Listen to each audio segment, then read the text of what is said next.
રાજકોટ શહેરના એ division police station વિસ્તારમાં આવેલા લોદાવાડ ચોક ખાતે ગત રાત્રે જાહેરમાં મારામારીની ઘટના સામે આવી છે। પ્રાથમિક માહિતી મુજબ નાસ્તાની દુકાન પાસે કોઈ બાબતે બોલાચાલી થતા મામલો ઉગ્ર બન્યો હતો અને બંને પક્ષો સામસામે આવી જતા જાહેરમાં મારામારી થઈ હતી। આ ઘટનામાં બે વ્યક્તિઓને માથા અને શરીરના ભાગે ઈજાઓ પહોંચી હોવાનું સામે આવ્યું છે।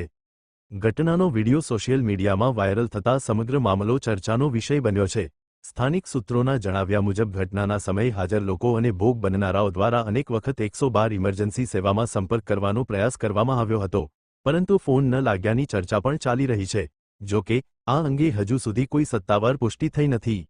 મહત્વનું એ છે કે લોદાવાડ ચોક વિસ્તારમાં રાત્રિના સમયે ખાણીપીણીની બજાર ધમધમતી રહે છે અને મોટી સંખ્યામાં લોકોની અવરજવર રહે છે, ત્યારે આવી ઘટના બનતા પોલીસ પેટ્રોલિંગની કામગીરી સામે અનેક સવાલો ઊભા થયા છે।